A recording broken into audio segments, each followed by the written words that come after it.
حضرت اقدس حضرت مولانا اشرف علی تھانوی انہوں نے لکھا کہ جب جنت کے اندر اللہ جنتیوں کو بلائیں گے اپنے دیدار کے لیے، اور بہت ہی عظیم یہ دیدار ہوگا، یہ دیدار بالآخر ختم کیسے ہوگا؟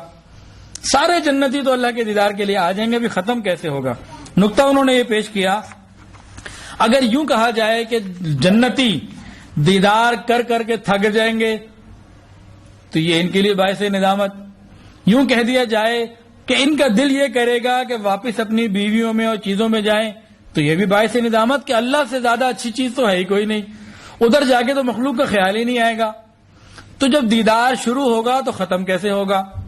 اگر یوں کہا جائے کہ اللہ تعالیٰ ہی اپنے دیدار کو ختم کر دیں گے تو اس کے اندر شبہ بخالت ہے کہ دیکھنے والے آئے ہوئے ہیں اور دیدار کروانے والا اپنے چہرے کے اوپر پردہ ڈال لے، تو اس میں شبہ بخالت ہے۔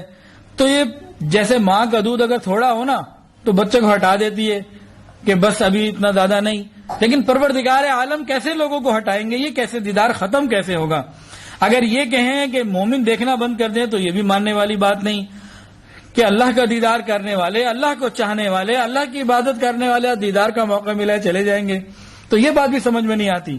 اور یوں کہہ دیں کہ اللہ تعالیٰ دیدار ختم کروا دیں گے تو اس میں شبہ بخالت ہے۔ کہا کہ مولانا روم نے فرمایا مگز ہرگز نہ خواہد رفت از دکان حلوائی، کہ مکھی جو ہوتی ہے نا یہ حلوائی کی دکان سے نہیں جاتی، وہ اس کو دور کرتا ہے، مارتا ہے، وہ پھر واپس آتی ہے۔ کہا مومن تو مکھی سے گیا گزرا تو نہیں ہے کہ وہ تو حلوائی کی دکان سے نہ جائے اور مومن اللہ کے دیدار سے ہٹ جائے، کیسے ہوگا؟ تو اس کا ایک علمی نقطہ انہوں نے لکھا، انہوں نے فرمایا کہ دیکھو اللہ تعالیٰ کی جو تجلیات ہیں نا یہ دو طرح کی ہیں، جمال کی بھی ہیں اور جلال کی بھی ہیں۔ جب اللہ کی جمال کی تجلیات پڑ رہی ہوں گی تو ایمان والے اللہ کا دیدار کر رہے ہوں گے، اور جب اللہ کی جلال کی تجلیات آئیں گی تو ایمان والے اس کی تاب نہیں لا سکیں گے، یہ اپنی باقی چیزوں میں مصروف ہو جائیں گے۔ تو یوں اللہ تعالیٰ کا دیدار مکمل ہوگا، یہ اپنے گھروں میں آئے گی۔ اللہ اکبر۔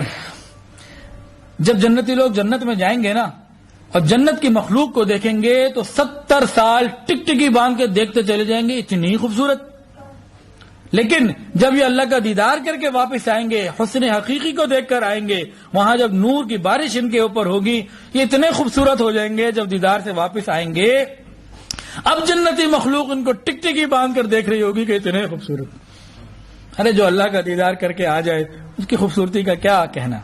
کسی نے عجیب کہا کہ نبی علیہ السلام کو جو اتنی حسن کی خوبصورتی ملی، اتنا جمال ملا، وہ کیا تھا کہ نبی علیہ السلام شب معراج میں اللہ کا دیدار کر کے آئے تھے۔ جو حسن حقیقی کو دیکھ لے اس کے حسن کا کیا کہنا۔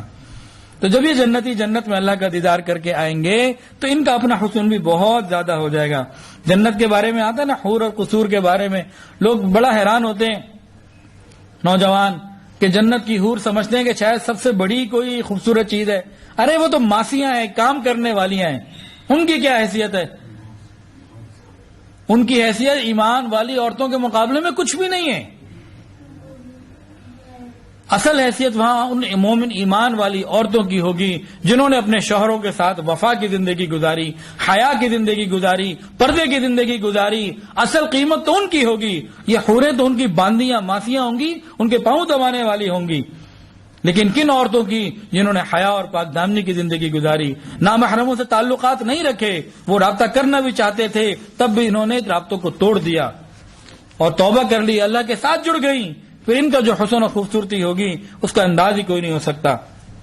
نبی علیہ السلام نے فرمایا کہ جنتی عورت کو اللہ اتنا حسن اور جمال دیں گے کہ حور عین جو حوروں کی سپروائزر ہوگی وہ بھی حیرت کا اظہار کرے گی۔ اللہ اکبر کبیرہ۔ لیکن یہ کن عورتوں کی بات ہے جو دنیا میں اپنے حسن کو چھپائیں؟ اللہ وہاں ان کو ان کی شان، ان کے مرتبے کے مطابق عطا فرمائیں گے۔